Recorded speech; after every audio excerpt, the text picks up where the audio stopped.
So you're sitting in your kitchen enjoying a morning coffee, and you hear two of your children fighting around in the next room, in the playroom. And you walk in there, what do? One way to approach this would be to say, okay, you're fighting, you're punished, go sit on your beds. I got news for you folks. Kids really don't understand it. It makes no sense to them. They go upstairs because you're bigger and you tell them what to do, but they really don't understand anything from it. And the research shows that punishments of this nature just breed resentment.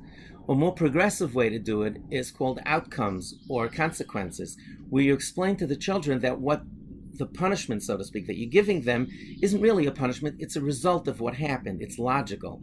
And what that would sound like is you walk in and you say, listen kids, this playroom is a public area and it's supposed to be shared. If you're not sharing this area well, go up to your rooms, sit on your beds for a few minutes until you're ready to come back and share the room together nicely. The research shows that while the kids are walking up the steps, they get it. They understand. There's logic to it. They can learn something from it. It's called outcomes. I'd like to suggest that the ultimate midah keneged midah, when the punishment fits the crime, the way Hashem runs this world, that this happens, one of the examples would be in this week's Parsha. The spies, the Meraglim, went into Eretz Yisrael from the desert. They came back with negative information, and the Bnei Yisrael cried that night. And Hashem said, you cried for nothing because you were afraid of entering the land of Israel, Eretz Yisrael. So this day is going to be a sad day. That day was Tisha B'Av. And the Bnei Yisrael, as a result, instead of going right into Eretz Yisrael, they wandered in the desert for 40 years and the next generation went in. I'd like to suggest an alternative way of looking at this in terms of an outcome. That perhaps what happened was the Bnei Yisrael won the lottery.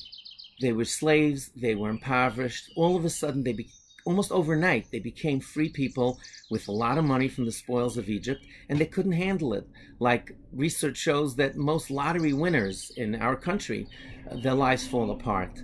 So maybe it was an outcome, it was a consequence. Hashem said, you've demonstrated that you can't handle this freedom. You're not ready for the gift of Eretz Yisrael, for the maturity of what it means to fight for it, and you think it's also going to come to you on a silver platter. We need the next generation to come in. Perhaps this was an outcome, it was a consequence, it was the ultimate midah keneged midah. Hashem said, we need more time for this, and perhaps that is a great lesson. I'd like to dedicate this Dvar Torah to Rabbi Mordechai Berg, Zecher Tzadik Livracha, who passed away in this past week in Muncie. I spoke to the kids in Rabbi Berg's shul last night, and it was so inspiring listening to them speak about this great, great man, how he touched their lives, and how they miss him so much. May his memory be forever blessed. Have a wonderful Shabbos.